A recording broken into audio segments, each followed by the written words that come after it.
하나님 말씀은 에스라서 2장 1절부터 20절 말씀까지입니다. 제가 봉독합니다. 옛적에 바벨론 왕 느부갓네살에게 사로잡혀 바벨론으로 갔던 자의 자손 중에서 노임을 받고 예루살렘과 유다도로 돌아와 각기 본성에 이른 자 곧 스룹바벨과 예수아와 느헤미야와 스라야와 르엘라야와 모르드게와 빌산과 미스발과 비그웨와 루흠과 바니 등과 함께 나온 이스라엘 백성의 명수가 이러하니 바로스 자손이 2172명이요 스바랴 자손이 372명이요 아라 자손이 775명이요 바한 모압 자손이 곧 예수아와 요압 자손이 2812명이요 엘람 자손이 1254명이요 사투 자손이 945명이요 삭게 자손이 760명이요 바니 자손이 642명이요 부베 자손이 623명이요 아스갓 자손이 1222명이요 아도니감 자손이 666명이요 비그웨 자손이 2056명이요 아딘 자손이 454명이요 아델 자손 곧 히스기야 자손이 98명이요 베세 자손이 323명이요 요라 자손이 112명이요 하숨 자손이 223명이요 깃발 자손이 95명이요 여기까지 20절까지 봉독했습니다. 오늘은 귀한 지도자 및 가계별 수요라는 제목으로 말씀을 듣습니다. 본서 1장은 고레스의 바벨론 포로 귀한 칙령과 이스라엘의 귀한 준비와 관련한 말씀이었습니다. 이제 이어진 2장은 귀환이 구체적으로 어떻게 이루어졌는가라는 사실을 보도해주고 있는 부분입니다. 70년 포로라는 암담한 삶을 청산하고 본토 예루살렘을 향하는 당시 이스라엘 백성들은 만감이 교차하는 심정이었을 것입니다. 육신적으로는 심히 고달픈 여행길이었을 것은 명백합니다. 본서 8장 31절에 보면 제2차 포로 귀환 때 바벨론에서 정월 12일에 출발한 것으로 그렇게 되어 있습니다. 그런데 스가랴 7장 9절에 보면 5월 1일에 예루살렘에 도착한 것으로 밝혀주고 있습니다. 그러니까 대략 4개월이 걸린 셈입니다. 그러니 그 여행길이 얼마나 힘들었을까는 충분히 짐작해 볼 수 있는 대목이죠. 그것만이 아닙니다. 예루살렘에 이른다 하더라도 미래가 보장된 것은 아니었습니다. 어찌 될지 전혀 알 수 없는 미지에 대한 불안감은 더욱 컸을 것입니다. 이들 대부분이 바벨론 포로 2세, 3세였기에 더욱더 그럴 수밖에 없었지 않았을까 그런 생각을 해봅니다. 왜냐하면 이들은 예루살렘이 어찌 생겼는지조차도 모르는 그러한 사람들이었기 때문이죠. 그러나 그럼에도 불구하고 영적인 측면에서는 벅찬 감동과 말할 수 없는 하나님께 대한 감사 그리고 심히 큰 기쁨이지 않았을까 생각해 보는 거죠. 예루살렘으로 이 귀하는 성전을 재건하고 하나님 백성됨의 회복을 뜻하는 것이었기 때문에 그렇습니다. 아무튼 희생이고 고난의 길이기는 하지만 그럼에도 기꺼이 귀한 길을 선택한 자들을 밝혀주고 있는 이 2장 내용은 크게 네 수로 구분해서 살펴보도록 하겠습니다. 그 중에 첫 번째 해당하는 본문은 귀환을 주도한 지도자 및 가계별 귀환자의 수요입니다. 이 장의 전체적인 내용이 넷으로 구분된다면 오늘 들을 말씀은 첫 번째 주제에 해당하는 말씀인데요. 귀환을 주도한 지도자 및 가계별 귀환자의 수요입니다. 이 단락은 구속사적 교훈까지 셋으로 요약이 됩니다. 첫 번째는 귀환의 서론입니다. 서론에 해당하는 내용은 1절, 2절인데요. 둘로 구분해서 살펴보겠습니다. 첫 번째는 귀환의 서론인데요. 이에 대해 1절에서 그렇게 말씀을 했습니다.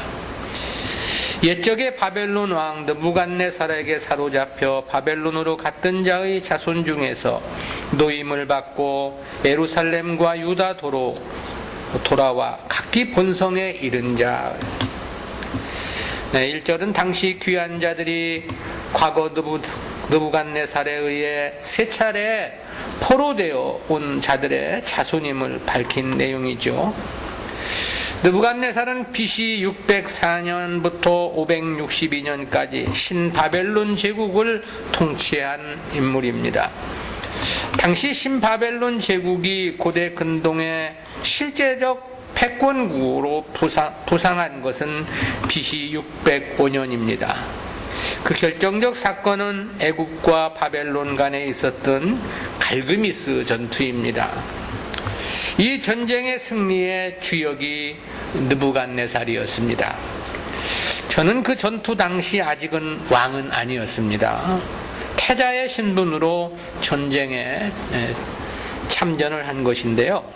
그런데 그 전쟁에서 대승리를 거두자 부왕이었던 나보폴라살로부터 왕위 계승자로 확정을 받게 되고 실질적인 왕권을 행사할 수 있는 권한도 부여받게 됩니다. 이런 이유로 저는 정식으로 왕위에 즉위하기 이전인 BC 605년에 이미 왕으로 호칭되기도 했습니다. 느부갓네살은 바벨론 영토를 티그리스강과 유프라테스강 사이 남부 메소포타미아 지역을 중심으로 해서 팔레스틴, 시리아, 애굽의 일부까지 영토를 확장시키게 되죠. 따라서 당시 바벨론은 명실공히 세계 최대의 강국이며 제국이었습니다. 그 과정에서 저는 많은 종복국의 백성들을 포로로 잡아 본국으로 이송을 시켰습니다. 그런 과정에서 남유다는 605년, 597년, 586년 세 차례에 걸쳐 포로로 잡혀가게 되죠. 에스라는 바로 그 부분을 본문에서 상기시키고 있는 것입니다.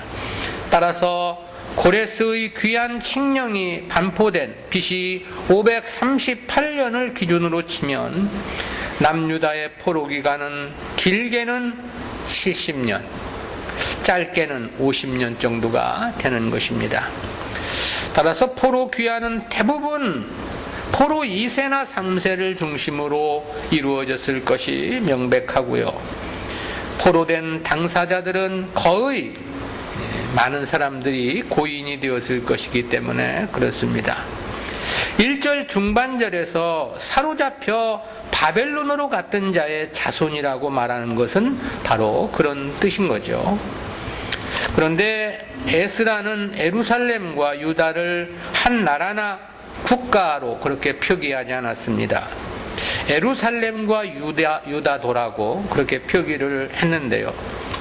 그 이유는 당시 고레스 왕이 바사를 20개의 도로 나누어 통치했는데 예루살렘과 유다는 그중 제5도에 속해 있었기 때문에 이런 표현을 하고 있는 것입니다. 두 번째는 귀환을 영솔한 지도자 명단인데요. 당시 귀환 역사를 주도하고 백성들을 예루살렘까지 영도한 이 지도자에 대해서는 그렇게 보도를 했죠. 2절입니다. 곧 스룹바벨과 예수아와 느헤미야와 스라야와 르엘라야와 모르드게와 빌산과 미스발과 비그웨와 루흠과 바나 등과 함께 나온 이스라엘 백성의 명수가 이러하니. 에스라는 당시 귀환을 주도한 지도자 중 총 11명의 명단을 소개했습니다.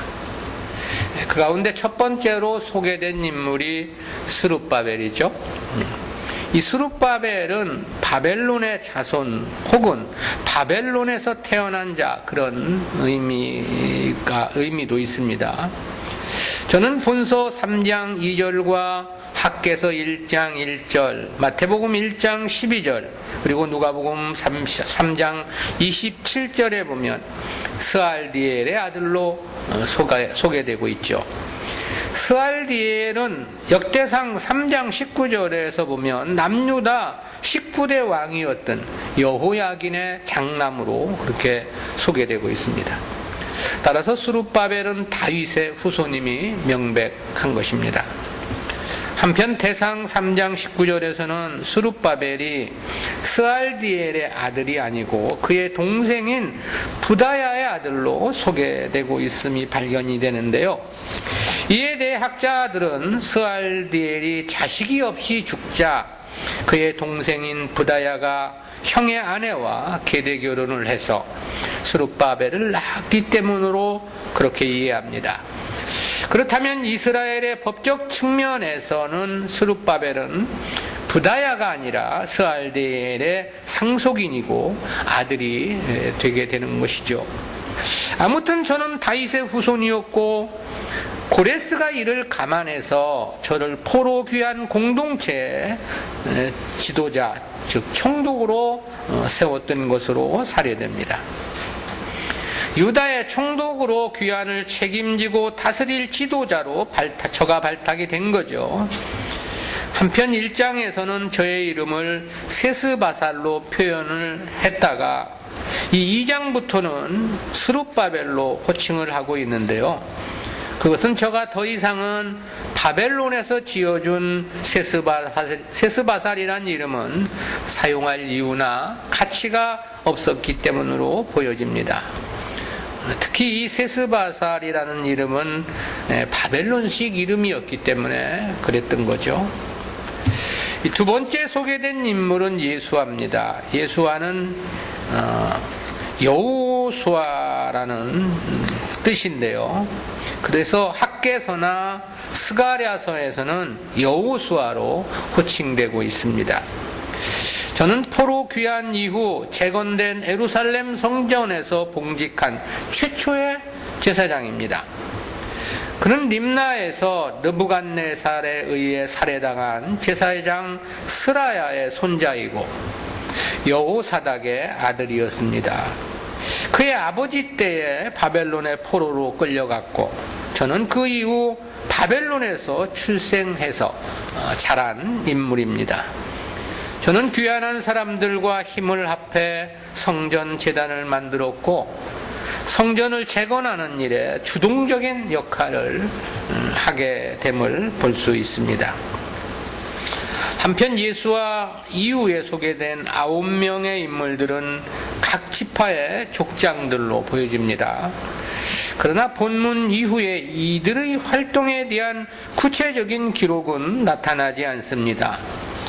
그래서 간단하게 살펴보면 느헤미야라는 이름이 나오지 않습니까? 이름의 뜻은 위로하다, 긍휼히 여기다라는 그런 의미인데요.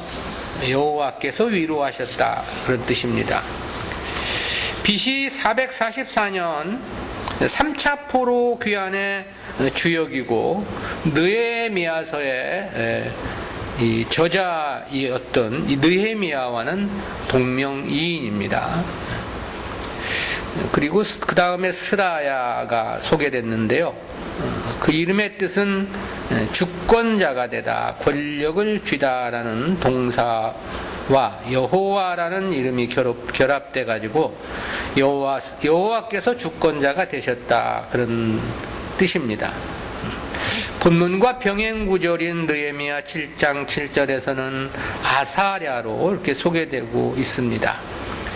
혹자는 이 인물이 대제사장이며 학사인 에스라의 아버지로 이해하기도 하는데요. 그렇지만 이를 뒷받침할 만한 근거가 전혀 없습니다. 따라서 그 둘의 인물은 역시 동명이인으로 이해하는 것이 학자들의 보편적 견해입니다. 그 다음에 소개된 인물이 르엘라야인데요. 이 이름의 뜻은 여호와를 두려워하게 하다, 그런 뜻입니다. 느헤미야 7장 7절에서는 라암야라는 이름으로 소개되었습니다. 그 다음에 모르도게인데요. 에스더에서 등장하는 에스더의 사촌 모르드게와는 동명이인입니다. 같은 사람이 아닙니다. 그리고 빌산이 소개됐습니다. 빌산이라는 사람은 여기서 소개된 것 말고는 정확히 어떤 인물인지 소개된 바가 없기 때문에 확인이 불가능하고요. 8번째로 미스발이라는 인물이 소개됐습니다. 느헤미야 7장 7절에서는 미스베렛으로 소개되고 있습니다. 이는 바벨론식의 이름인데 행복하다라는 그런 뜻입니다. 14절에도 동일한 이름이 소개되고 있습니다. 그 다음에 10번째 르훔이 소개됐는데요. 이름의 뜻은 긍휼히 여김이 됨, 그런 뜻입니다.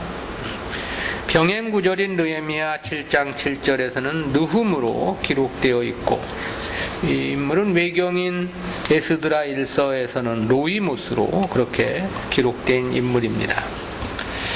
마지막 11번째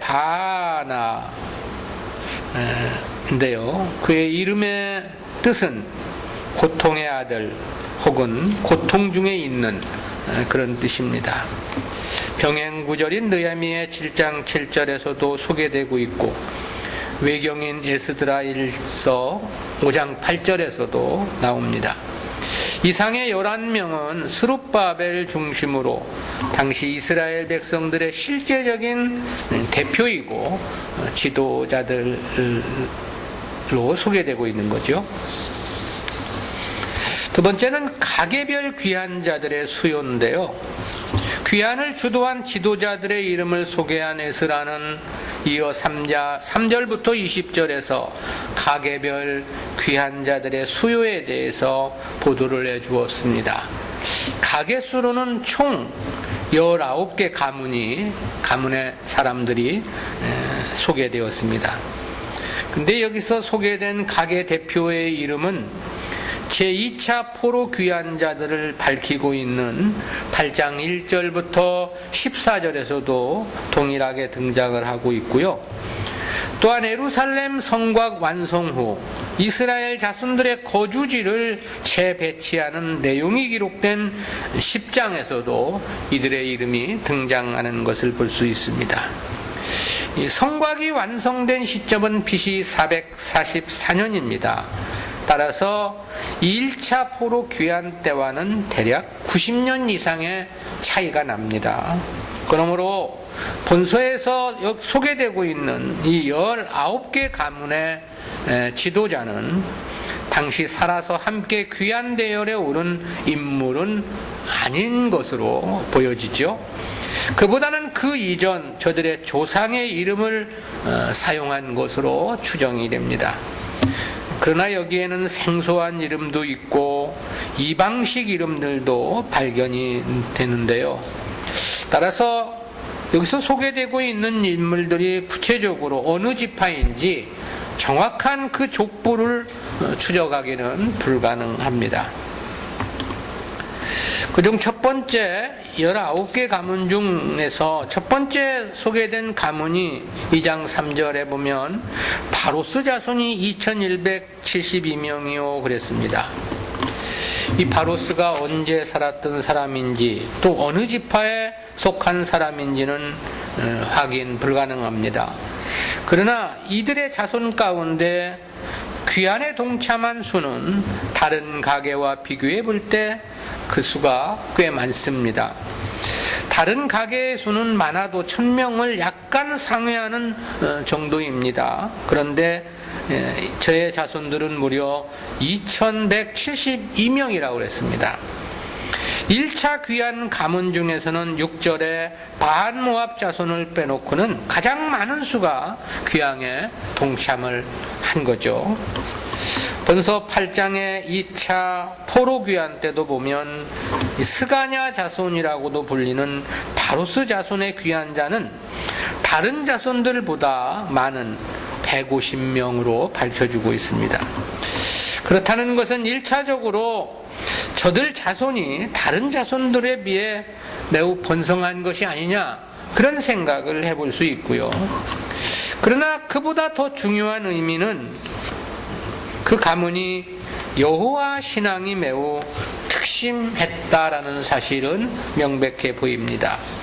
왜냐하면 아무리 자손이 번성했다 하더라도 신앙이 특심하지 못했다면 이처럼 다른 가계에 비해 많은 수가 귀향에 동참하지는 않았을 것이기 때문에 그렇습니다. 한편 느헤미야 3장 25절에서는 바로스의 아들 브다야가 우세의 아들 발랄과 성벽을 건축한 것으로 그렇게 기록되어 있습니다. 거기 등장하는 브다야가 바로스의 아들일 가능성을 완전히 배제할 수는 없다, 그런 견해도 있는데요. 그러나 1차 포로 귀환과 성벽 재건 완공 사이에는 세월의 간격이 무려 90년 정도 차이가 납니다. 그러므로 느헤미야에서의 브다야는 바로스의 아들이라기보다는 그의 후손으로 이해함이 보다 합당하지 않느냐, 그런 생각을 해봅니다.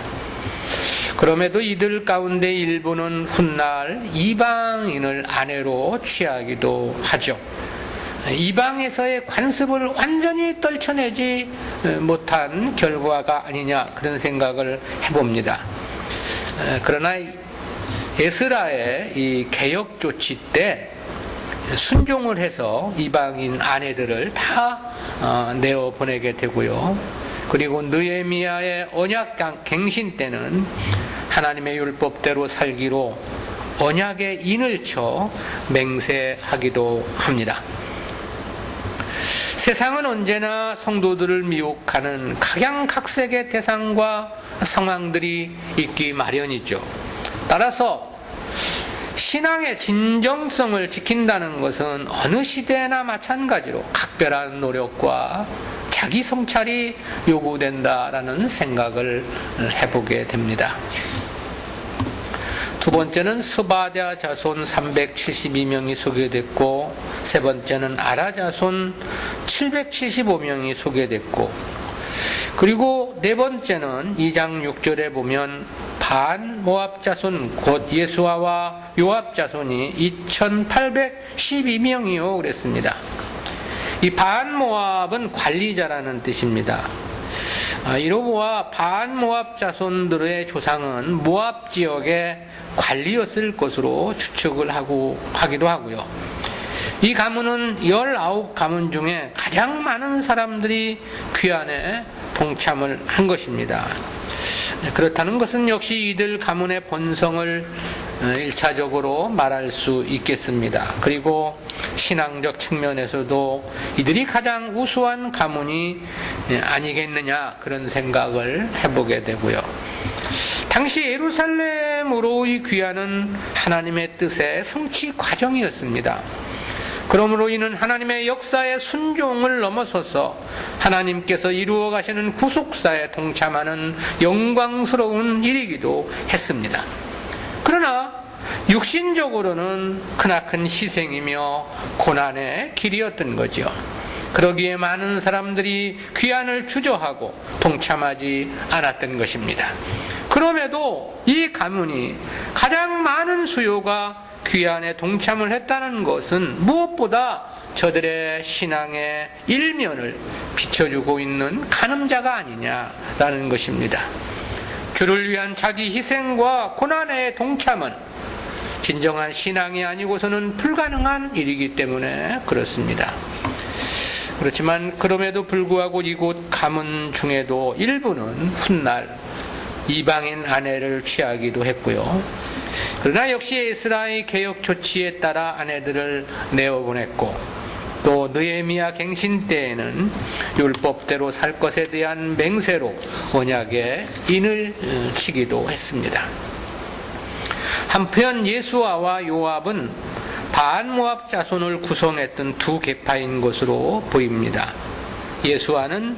여호와는 나의 구원이시다라는 뜻이고, 여호와는 나의 아버지시다, 그런 뜻입니다.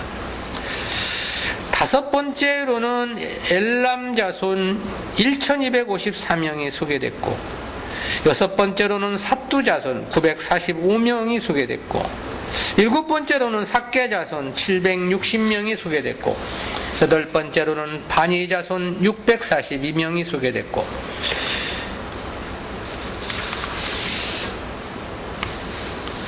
아홉 번째로는 부베 자손 623명, 그 다음에 아스갓 자손 1222명, 아도니감 자손 666명, 그리고 비그웨 자손 2056명, 그리고 아딘 자손 454명, 그리고 아델 자손, 곧 히스기야 자손이 98명으로 소개되는데, 여기서 이 히스기야도 남유다 13대 왕인 히스기야 자손을 말하는 게 아니고 그와는 동명이인을 의미하는 것입니다.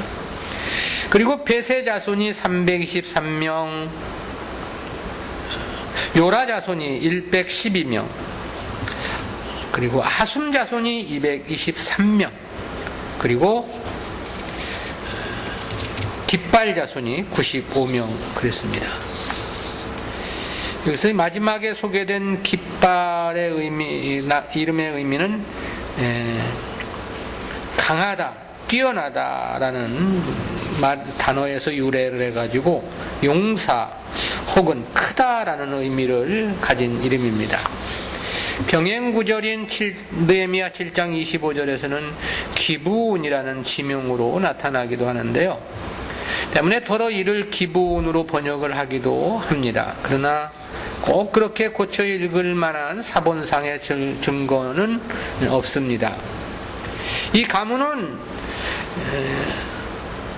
모든 가문 중에 가장 작은 수가 귀환에 동참한 것으로 소개된 가문입니다.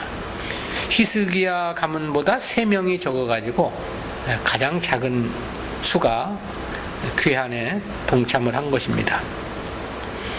이들 가문이 실제로 얼마나 바벨론에서 번성을 이루었는지는 알 수 없습니다.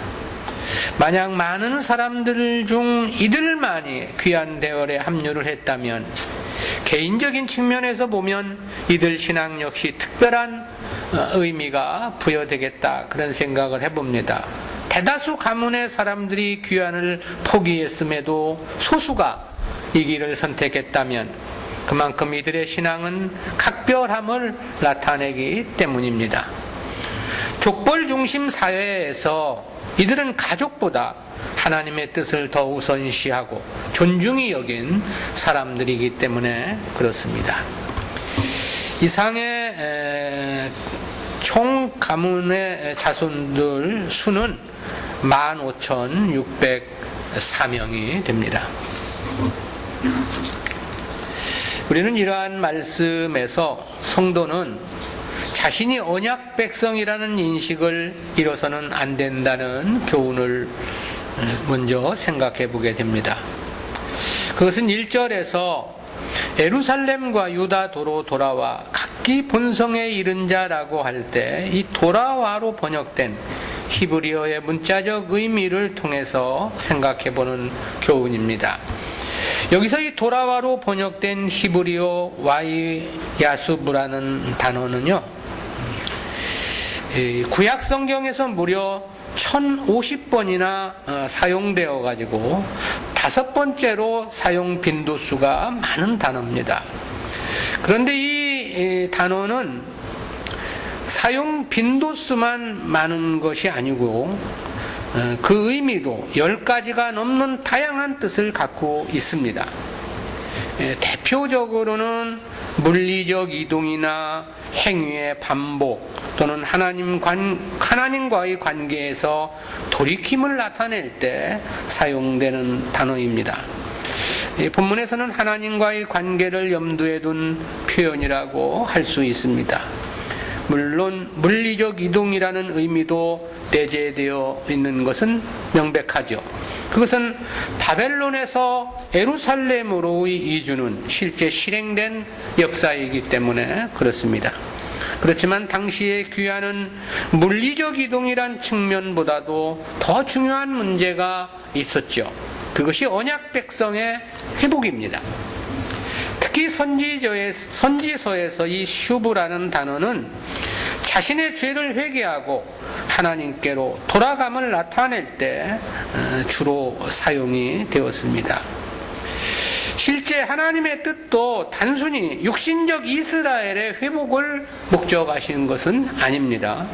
하나님의 언약 백성의 회복이 궁극적인 목적이었던 거죠.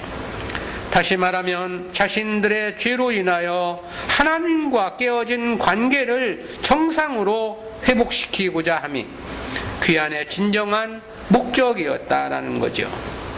본문의 예루살렘으로의 귀환은 바로 이러한 영적인 의미의 교훈을 담고 있는 것입니다. 따라서 우리는 이러한 하나님의 일하심을 통해서 성도는 절대 자신이 하나님의 언약 백성이란 인식을 망각해서는 안 된다는 교훈을 깨닫게 되는 거죠. 언약 백성이란 인식을 잃어버린다는 것은 그 자체가 자기 존재의 근본을 잃어버리는 것이고 자기 존재의 목적을 상실한 것이라고 할 수 있습니다. 그리고 그것은 곧 하나님과의 관계가 어그러진 죄가 되는 것이기도 하죠. 여기서 언약이란 원인론적으로는 창세전 선택을 말함입니다. 목전론적으로는 하나님 나라 영생의 약속을 말하는 것이고요. 따라서 언약 백성의 인식이란 자신이 하나님 백성이라는 확고한 입장과 함께 그 소망이 오직 하나님 나라 중심이어야 함을 이야기하는 것입니다. 자신을 성도라고 이야기는 하면서도 세상 가치관으로 살아가는 것은 언약 백성의 인식이라 말할 수 없습니다. 교회 생활을 하면서도 육신 중심의 사고를 갖고 살아가는 것 역시 마찬가지입니다. 귀환을 확정하고 예루살렘을 향하는 이들의 생각과 의식이 좀 더 나은 세상을 위한 욕심 때문이었다면 어찌 되었겠는가? 바벨론보다 예루살렘이 육신적으로 보다 나은 삶일 것 같아 귀환을 선택했다면 과연 어찌 되었겠느냐라는 거죠. 저들의 대부분은 포로 2세, 3세라고 했습니다. 따라서 그런 마음이었다면 절대 귀환의 대열에 동참하지도 않았을 것이고 동참할 수도 없었을 것입니다. 70년 황폐화된 예루살렘보다 바벨론은 이미 생활 기반이 어느 정도 다져진 그러한 상태였기 때문인 것이죠. 즉 하나님의 언약 백성이란 인식은 무엇보다 세상일 수 없다라는 것이죠. 추구하는 삶의 목표가 오직 영생의 것이어야만 한다는 사실입니다. 그럼에도 오늘날의 교회들은 대부분 세상 것을 얻기 위한 하나의 수단으로 전락해버린 지 오래입니다. 육신의 문제를 해결해주는 도구로 교회가 변질된 지 어제 오늘의 일이 아니다라는 거죠. 주님은 하나님과 재물을 겸하여 섬길 수 없다고 분명히 말씀하셨습니다. 그럼에도 오늘날 교회들은 재물을 달라고 기도할 것을 가르치고 있죠. 성경은 육신의 생각은 하나님과 원수가 된다고 말씀을 하셨습니다. 그럼에도 오늘날 교회들은 육신의 만사 형통을 부르짖고 있음을 보게 됩니다. 수단과 목적이 완전히 뒤바뀐 형태의 신앙생활을 하는 것이라고 지적하지 않을 수 없는 거죠. 실제 믿음이라는 것은 이런 형태와는 정반대인 것입니다. 세상에서의 모든 삶이 천국을 얻는 하나의 도구요, 수단이어야 하는 거죠.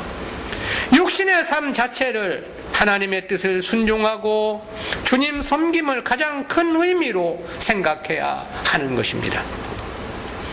그렇다면 세상에서의 위치나 신분 따위는 그렇게 중요하지 않은 것입니다.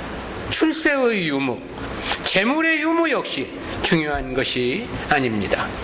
성경에서 말씀하는 믿음이란 바로 이런 것이며 언약 백성의 인식이란 바로 이를 가리켜 말하는 것입니다.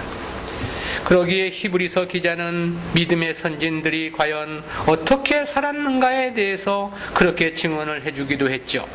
히브리서 11장 35절부터 38절입니다. 여자들은 자기의 죽은 자를 부활로 받기도 하며 또 어떤 이들은 더 좋은 부활을 얻고자 하여 악형을 받되 구차히 면하지 아니하였으며 또 어떤 이들은 희롱과 채찍질 뿐 아니라 결박과 옥에 갇히는 시험도 받았으며 돌로 치는 것과 톱으로 켜는 것과 시험과 칼에 죽는 것을 당하고 양과 염소의 가죽을 입고 유리하여 궁핍과 환난과 학대를 받았으니 이런 사람은 세상이 감당치 못하도다. 저희가 광야와 산중과 아멸과 토굴에 유리하였느니라. 바울도 그렇게 고백을 했죠. 로마서 14장 7절 8절입니다. 우리 중에 누구든지 자기를 위하여 사는 자가 없고 자기를 위하여 죽는 자도 없도다. 우리가 살아도 주를 위하여 살고 죽어도 주를 위하여 죽나니 그러므로 사나 죽으나 우리가 주의 것이로라. 이것이 무슨 사도들만 그렇게 살아야 한다는 말씀입니까? 사도들만 하나님 백성이고 사도들만 하나님 앞에 은혜를 받은 사람입니까? 성도라면 다 이러한 삶을 살아야 되고 교회라면 이러한 가르침을 성도들에게 주어야 하는 것이죠. 그저 사람 모으기 위해서 세상 복 받으라고 받을 수 있다고 억지로 거짓말이나 해대는 것은 교회라고 말할 수 없는 것입니다. 그것은 구약시대 거짓 선지자들이 그렇듯이 사기를 치는 것일지 그럴 수 없는 일이다. 두 번째 교훈은요, 진정한 신앙은 고난을 같이 하는 것이라는 그런 교훈입니다. 그것은 예루살렘으로의 귀환이 고난의 길이었지만 기꺼이 이 길을 선택한 귀환민들을 통해서 깨닫는 교훈입니다. 이 당시 예루살렘으로의 귀환이 희생이고 고난일 것이란 사실을 모르고 귀환에 동참한 사람은 없었을 것입니다. 그것은 삼척동자도 알만한 너무나도 확연한 사실이었기 때문입니다. 바벨론에 의해 예루살렘이 완전히 파괴된 것이 BC 586년입니다. 그때로부터 쳐도 예루살렘은 50년 세월 폐허로 방치되어 있던 도시였습니다. 1차 포로 때로 치면 거의 70년에 육박하는 세월입니다. 남아있을 것이 아무것도 없는 도시였던 거죠. 따라서 돌아가면 자신들의 거처지도 새롭게 마련해야만 했을 거겠죠. 생활 기반 시설도 만들어야 되고 도시의 건설도 반드시 요구되었을 것입니다. 또한 성전 재건은 무엇보다 우선하여 반드시 감당해야만 할 사명이었죠. 무너진 성벽 재건 역시 마찬가지입니다. 성전 재건은 20년이 넘게 걸렸습니다. 무너진 성벽 재건은 90년이 넘는 BC 444년에야 완성이 되게 되죠. 그뿐입니까? 먹고 살기 위해서는 농사도 지어야만 했을 것이고 양을 키우든 양이 아니면 다른 짐승을 키우든 무슨 일이든 해야만 했겠죠. 얼마나 많은 희생과 고난의 세월이었을지 대략 짐작이 가는 대목입니다. 때문에 이러한 희생과 고난을 모르고 귀환에 동참한 사람은 없었을 것이다 라는 것이죠. 그러므로 귀환의 이유는 오직 하나일 수밖에 없습니다. 그것은 자신은 하나님의 언약 백성이라는 인식이죠. 그러기에 저들은 그 길이 고난임을 뻔히 알면서도 이 길을 선택한 것이었습니다. 몰라서 선택한 어리석은 길이 아니었다라는 거예요. 그리고 그것이고 저들이 진정한 하나님 백성이며 진정한 신앙인이라는 사실에 보증이 되는 거죠. 즉 진정한 신앙이란 무엇을 얻고 취함으로 가늠되는 것이 아닌 것입니다. 고난을 같이 하는 사람, 희생을 같이 하는 사람, 바로 그들이 진정한 하나님의 사람이며 진정한 믿음의 사람이라는 그런 뜻입니다. 기도해서 무엇을 받았다느니, 기도해서 무엇이 이루어졌다느니, 그건 전혀 중요한 것이 아닙니다. 이루어졌다면 어떻게 살아야 할 것인가, 그것이 더더욱 중요한 문제이죠.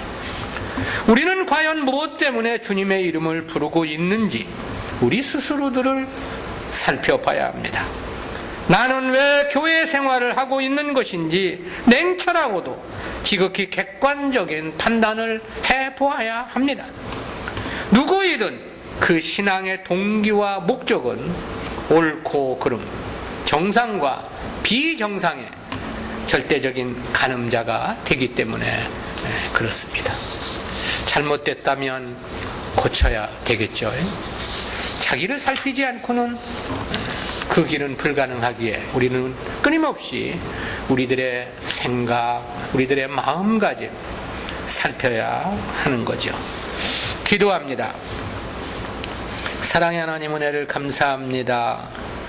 오늘도 귀한을 선택한 당시 이스라엘 백성들의 그 결정 속에서 과연 그들이 어떠한 마음, 어떠한 자세로 귀한을 선택했는가를 돌아보며 오늘 우리 시대에 어떠한 마음으로 하나님을 섬겨야 할 것인가를 밝히 깨닫게 해주심 진실로 감사합니다.